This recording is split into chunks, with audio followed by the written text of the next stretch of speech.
no ar o programa Memórias do Rádio Guarapuavano. Nessa edição você vai conhecer a história do radialista Francisco Carbone. Primeiramente, saber algumas informações sobre você mesmo. Onde que você nasceu, quando você nasceu, né? Bom, eu sou nascido em 4 de julho de 1953, portanto eu tenho 64 anos de idade. E o senhor nasceu em Guarapuava? Não, eu não sou, eu nasci em Santa Catarina, na cidade de Joaçaba, só nasci lá, mas eu sou criado em Capanema, no sudoeste do Paraná.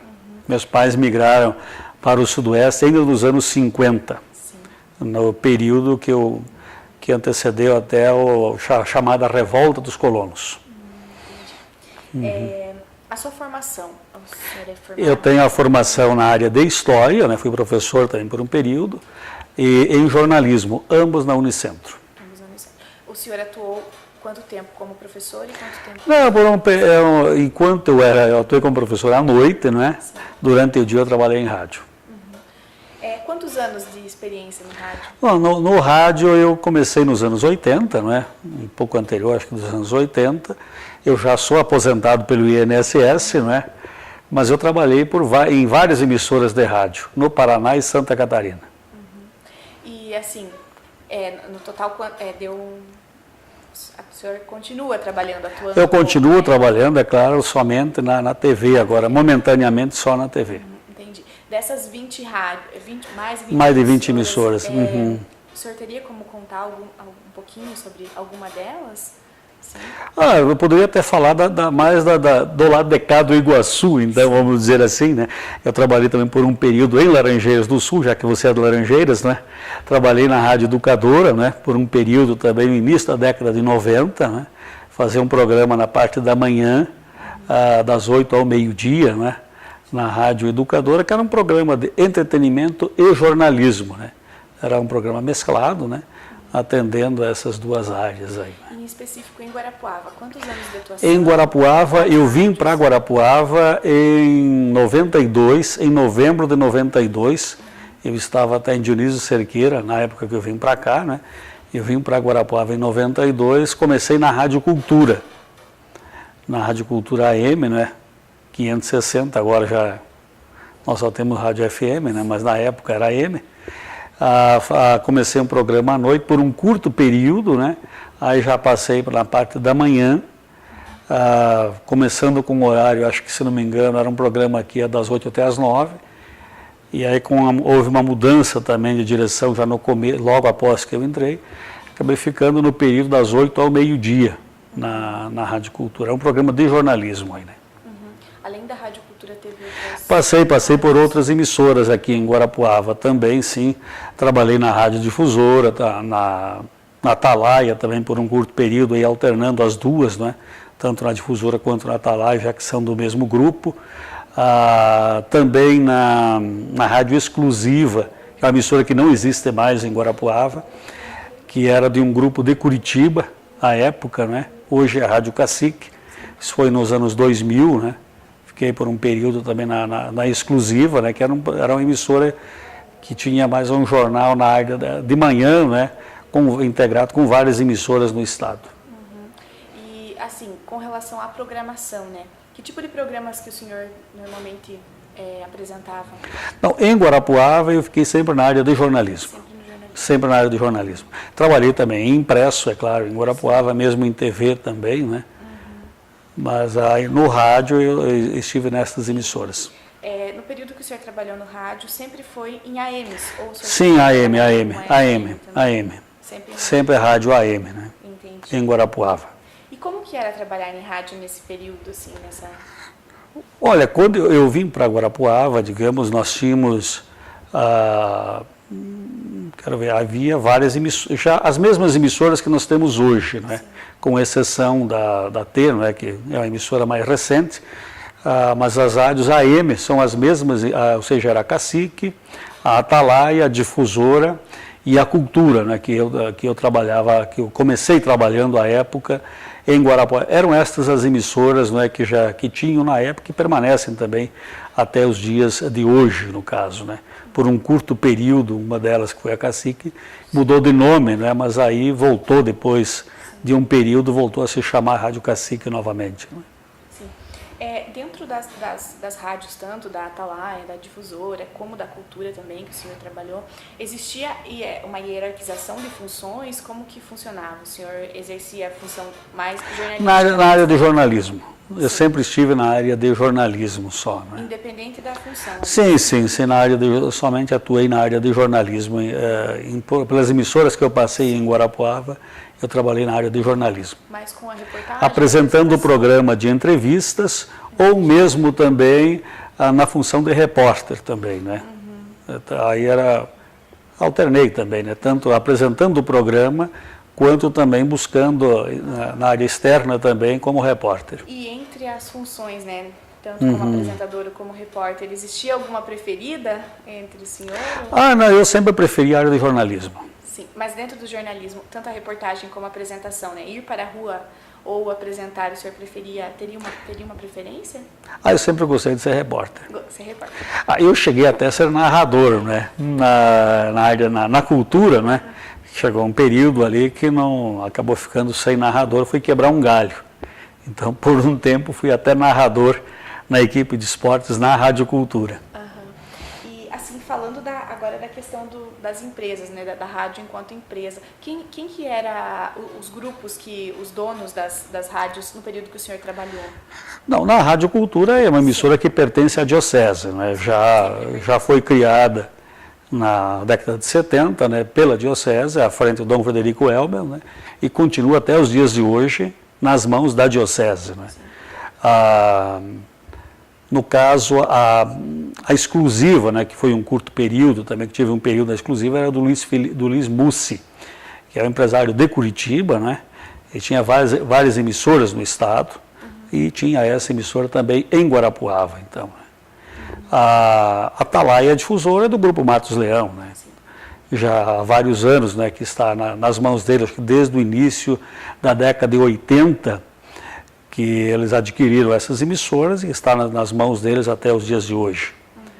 Então, e com relação à programação, assim, como que funcionava a programação da rádio? Ela era parecida com o que ainda se tem hoje? Aliás, não mudou muito. Não mudou muito? Não mudou muito. As emissoras praticamente nos últimos anos, né, nos últimos 20 e tantos anos, mantêm praticamente o mesmo estilo de programação.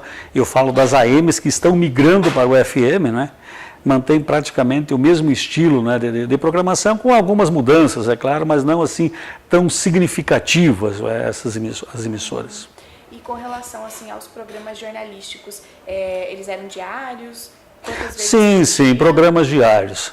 Sempre programas diários. Era um por dia? É até interessante que eu acho que um programa que se destacava à época, quando eu cheguei em Guarapuava, e que permaneceu por vários anos, que aliás é o grande jornal falado Difusora, que é um jornal que começou, acho que foi até em 47, pelo que, segundo os mais antigos, né, comentam, e que ficou, acho que no ar até os anos 90, até o final dos anos 90, quando aí a própria Difusora fez uma alteração na sua programação, né, e acabou extinguindo aí o grande jornal falado Difusora. Então até acho que 97, 98, por aí deve ter ficado no ar nesse programa. Cerca de quantos anos, mais ou menos? Começou acho que em 47, não é? É um programa assim de uma duração muito longa, que acredito que no rádio em Guarapuava, acho que um dos programas mais antigos deve ser o programa Popular, que é o do J. Maria, né, que também, ele não é o primeiro apresentador, porque não tinha nem idade para isso, né? Mas, se não me engano, pelo que comentam, também começou já com a emissora e permanece até os dias de hoje, embora hoje, acho que é a questão de pouco tempo, né, que deixou de ser diário, né? E assim, falando sobre a questão quando o senhor chegou em Guarapuava, como que estava a sociedade, né? O senhor tem como fazer um contexto, assim, mais ou menos, de como que se encontrava a cidade naquele período? Bom, a cidade de Guarapuava, quando eu cheguei em Guarapuava no início dos anos 90, nós tínhamos somente a Unicentro, era a Fafig e Unicentro, né? Sim. Que era somente ela, e tinha alguns cursos. Não era o número de cursos que nós temos nos dias de hoje, sequer o curso de jornalismo, né, que foi implantado no início de 2000, né, dos anos 2000. Então a Unicentro tinha um número pequeno assim, de cursos, né, então dá para você medir até a sociedade o comportamento também da própria sociedade, até pelo tamanho da própria universidade, que se concentrava na Santa Cruz. Não existia ainda o campus CDTEG, no caso, né? E nem mesmo as suas extensões, a não ser, é claro, que se dividia entre Guarapuava e Irati, com um número pequeno também de cursos ainda. Então, assim, por aí dá para você imaginar o que era Guarapuava nesse período, né? E assim, com relação ao perfil do público ouvinte, assim, das rádios que nós não tínhamos o celular ainda. Sim. Nem sequer tínhamos o e-mail ainda. Os computadores, as emissoras de rádio ainda não utilizavam, né, nesse período. A fita cassete ainda era um grande sucesso, né, nessa época. Então, as cartas é que faziam ainda a diferença ainda. Era comum as emissoras de rádio, isso era em Laranjeiras também, não é? Embora você não estivesse nascido ainda no início dos anos 90, mas em Laranjeiras do Sul, o interessante era as cartas também. E não era diferente em Guarapuava. Mesmo também numa outra emissora que eu trabalhei até, para fazer um contraponto, em Santa Catarina, Dionísio Cerqueira, o volume de cartas que você recebia na rádio era impressionante. Lá, no caso, como era uma cidade fronteiriça, é ainda uma cidade fronteiriça, Dionísio Cerqueira, Barracão e Bernardo Irigode, nós recebíamos cartas dos castelhanos também, né? Então é interessante isso, o que eram as cartas nesse período. E Guarapuava não era diferente.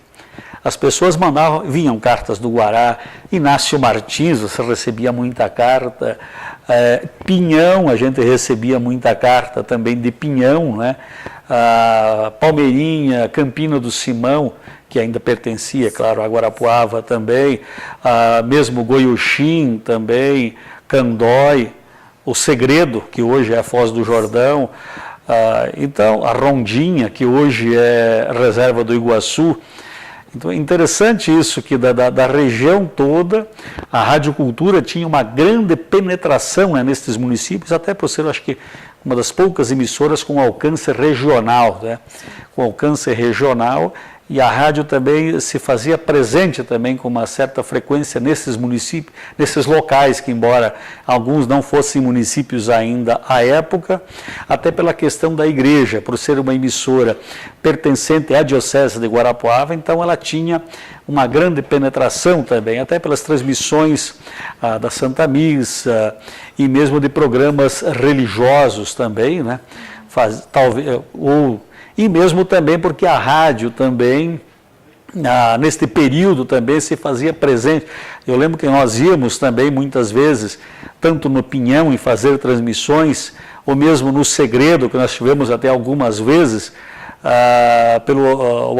onde a prefeitura não chegava até estas localidades, e as pessoas às vezes reclamavam, você ia muitas vezes com a rádio, sendo voz também nessas emissoras, mesmo no Cantagal. Eu lembro que nós fomos várias vezes também, no Turvo também, embora já municípios, é claro, nós tivemos também presente também, transmitindo de lá, tanto do Cantagal, em praça pública, fazendo transmissões, né, onde as pessoas iam lá para reclamar, muitas vezes, da ineficiência do poder público.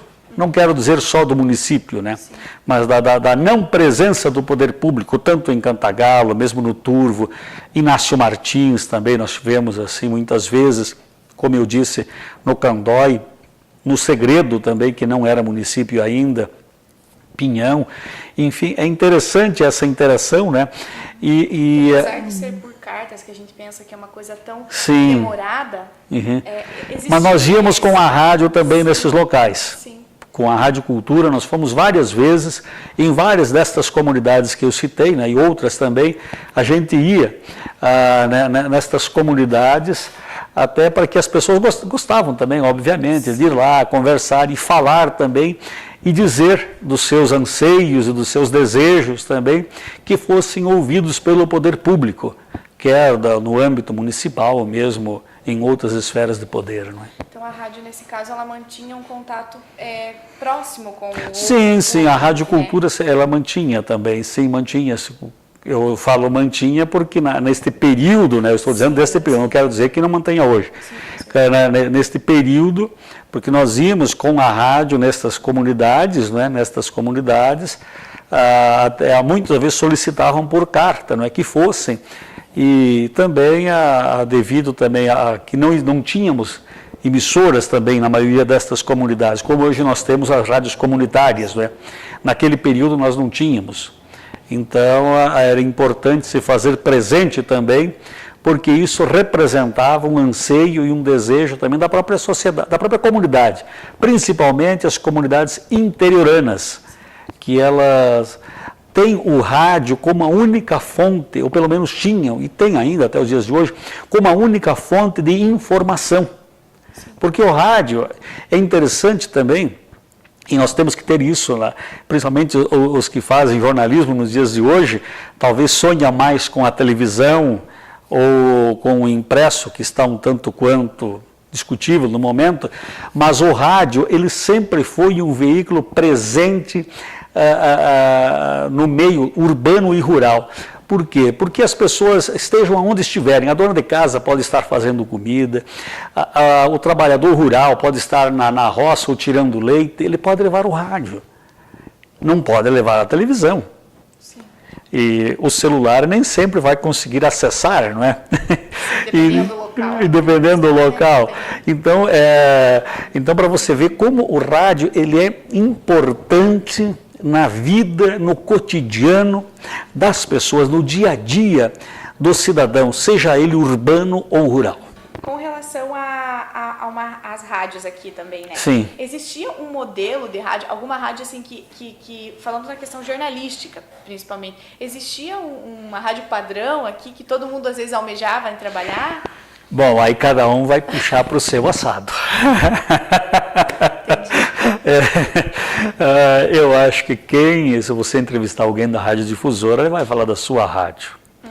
Se você entrevistar alguém da Atalaia, vai falar da sua rádio. Se você entrevistar alguém da Cacique, vai falar da sua rádio. E como eu estive assim por mais tempo na Rádio Cultura, e nesta época, quando eu vim para cá, eu vim para a Rádio Cultura, eu vou falar da Rádio Cultura, obviamente. Eu não vou falar da outra porque eu também não sei, eu não estava lá, né? Eu estava na Rádio Cultura. Então, cada um vai puxar a brasa para o seu assado. Uhum. E não é diferente comigo. Sim. Eu não vou falar da Rádio Alda, embora posteriormente eu passei por essas outras emissoras também, né, mas quando eu vim para Guarapuava e permaneci por quase 4 anos na Rádio Cultura, eu vou falar da Rádio Cultura. Sim.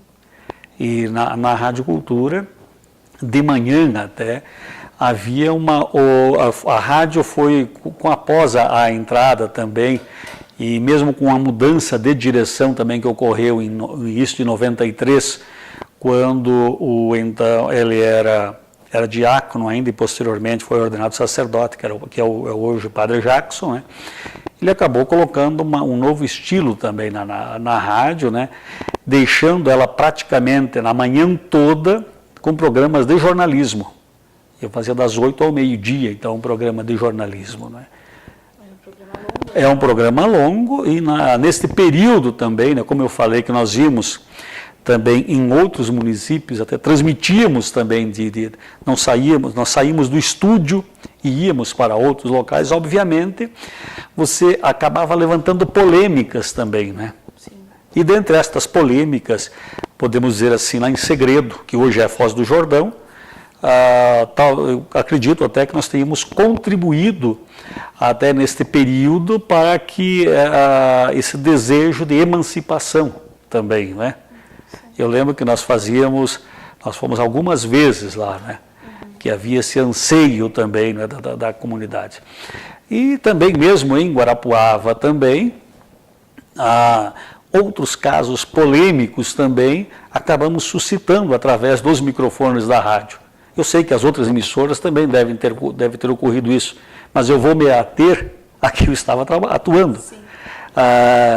Como é o caso o escândalo dos Irmãos do Vale, que no período, em meados da década de 90, né, nós, com uma informação de bastidores, né, acabamos descobrindo e levamos ao conhecimento da comunidade nesta época, que acabou suscitando um grande debate na sociedade, aonde os vereadores, um grupo de vereadores, não os vereadores, um grupo de vereadores, que eram 12, né, resolveram acabaram lá conseguindo um valezinho, e nós acabamos denunciando isso naquele período, né, e acabou virando uma grande celeuma, né, nesta época, com ameaças, etc., e coisa e tal, mas isso foi um fato que naquele período, né, destacou quanto é importante a presença do rádio no coletivo da sociedade. Porque aí as pessoas acabavam se informando do que estava acontecendo. Cada dia um novo capítulo, um novo capítulo, né, nesse episódio.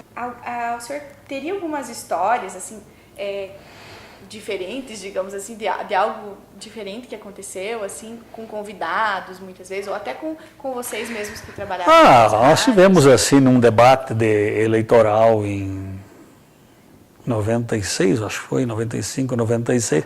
Eu prefiro não citar os nomes das pessoas, até porque elas estão aí para não constrangê-las também, né?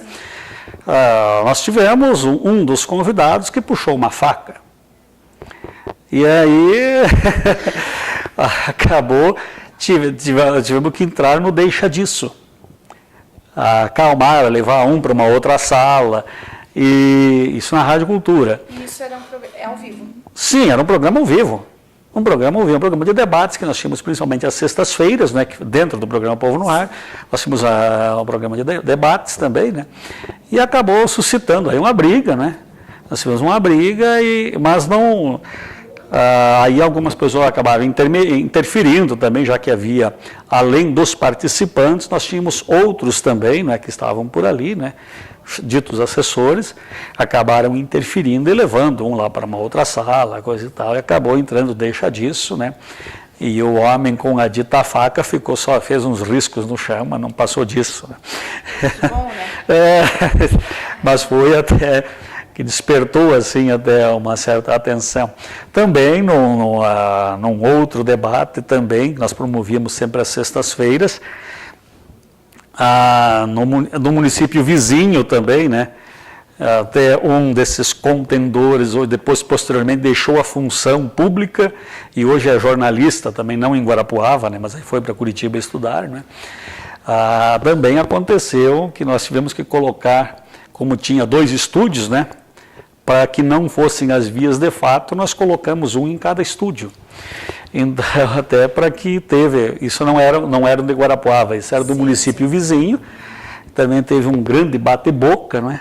Um grande bate-boca entre os dois, que acabou também, tivemos que acabar tentando serenar aí os ânimos para que não fossem as vias de fato. Então, nós tivemos, assim, momentos assim. Um outro episódio também foi em 94, era à tarde, não era, mas eu fui fazer uma reportagem, logo após a eleição de Lerner, não é?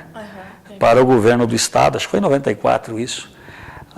Nós fomos ir ao aeroporto, entramos ao vivo do aeroporto, eu acho que era umas 3 e pouco, 4 horas da tarde, não lembro bem. Aí o interessante é que os grupos políticos aqui, 2 grupos políticos apoiaram Jaime Lerner nas eleições, aqui em Guarapuava. E aí nós fomos lá para entrevistá-lo, né, que o pessoal chegando lá, acho que era a esposa do Lerner também, a vice-governador, e o pessoal chegando, e outros lá que estavam chegando, mas... não os líderes dos grupos políticos aqui de Guarapuava, né, que se envolveram, mas aí os cabos eleitorais, os ditos cabos eleitorais que se assanharam um pouco, né, com aqueles mastros das bandeiras, né, acabaram se atacando aí. Eu sei que aí teve até um deputado que acabou sendo agredido, e aí eu acabei, me acertaram até com uma daquelas bandeiras lá, me derrubaram, mas como eu estava ao vivo, eu mesmo assim caído, né, eu consegui fazer, continuei falando e transmitindo, dizendo o que estava ocorrendo. Estava apanhando, mas tudo bem, né? Mas você chegou a comentar que tinha que... Sim, é óbvio, né? É uma coisa óbvia, né? Foi assim um fato até interessante também. Foi até engraçado, né? Que viu até gozação depois, né? Mesmo que acabou com aquele empurra e com aquele mastro, né? Jogando para um lado e para o outro lá, né? Dessa dita bandeira, né?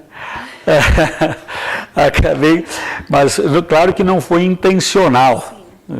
Não foi intencional, isso eu também não vou dizer que não foi intencional, e naquele afã de receber lá os homenageados, né, acabou me acertando, né, mas acabei caindo lá, mas isso aí são ossos do ofício também, né, não houve lesões, nada, né, são ossos do ofício. E outras histórias curiosas, assim, engraçadas principalmente, senhor? Um outro fato interessante até que às vezes no afã também de levar, às vezes a informação, não foi na cultura, esse fato ocorreu quando estava na difusora, num afã também que aí esse episódio acabou resultando, mas isso aí em outros episódios posteriores, né? Mas eu prefiro não comentar. Mas o que ocorreu foi que um grupo de moradores próximo ali ao Charquinho, reclamava do abandono do poder público no final da década de 90. Reclamava do poder público do abandono, que nem sequer tinha um arruamento condizente para o trânsito, bem como também não tinham energia elétrica, etc. Enfim, estavam abandonados. Aí um repórter mandaram, né, entraram em contato com nós, né, ligaram para a rádio. Aí um repórter foi até lá, eu acabei instigando, né, para que eles fossem à prefeitura e ocupassem a prefeitura. Claro que isso eu não faria hoje, eu acho que isso não é uma atuação que você não deve se meter na história, ou se meter na reportagem, e foi o que eu acabei fazendo, é um fato que não devia, e realmente eles foram para a prefeitura e nós transmitimos ao vivo aí a ocupação. Eu acho que isso não deveria... É um fato que não deveria ocorrer, né? Mas é um erro que eu acabei cometendo, né? Sim. Eu acho que é um fato que eu não devia ter feito, mas no afã de muitas vezes querer defender, acabei entrando na história e me tornando protagonista. Eu acho que isso não é... Eu acabei interferindo, né, na história em si, não devia ter feito isso.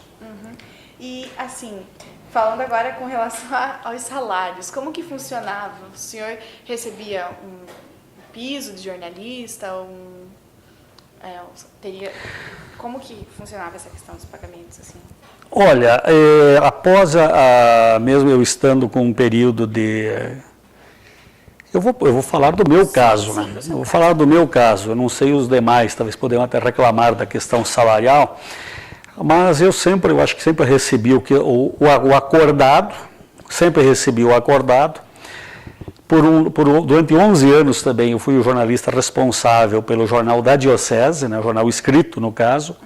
Desde o primeiro momento foi acertado o piso de jornalista e sempre recebi o piso na Diocese de Guarapuava. Entendi. Então a Diocese sempre respeitou isso. Não quero fazer média aqui com o bispo, né? Mas eu acho que é importante que seja justo também com as ações ocorridas também. Então, enquanto eu estive durante 11 anos à frente do jornal, eu sempre recebi o piso de jornalista. Então, o senhor nunca teve problemas? Não. Eu sempre fui o acordado e mesmo no período que eu estive no jornal impresso, eu recebi o piso.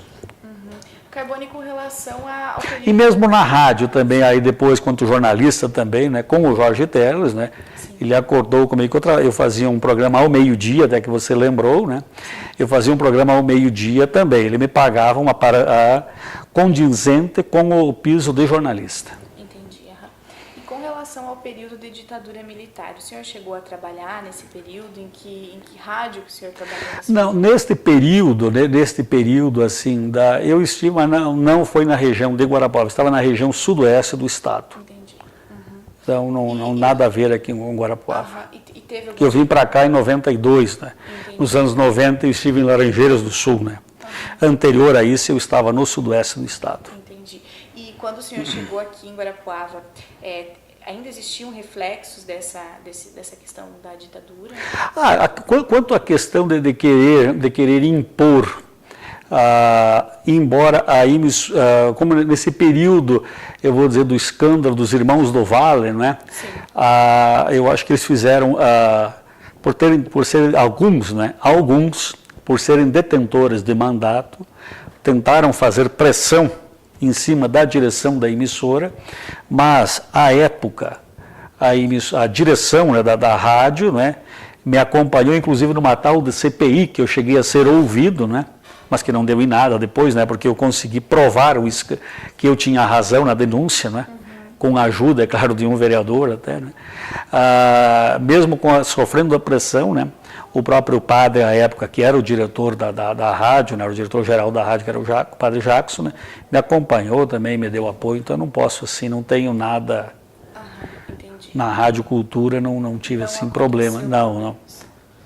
Mas essas questões do poder político querer se sobrepor, isso ocorre até os dias de hoje. E agora falando assim, para fechar também, com relação à questão da modernização agora das rádios, essa transição da rádio AM para a rádio FM, o senhor vê isso como um ponto positivo? Bom, o rádio AM vinha enfrentando dificuldade desde meados da década de 90.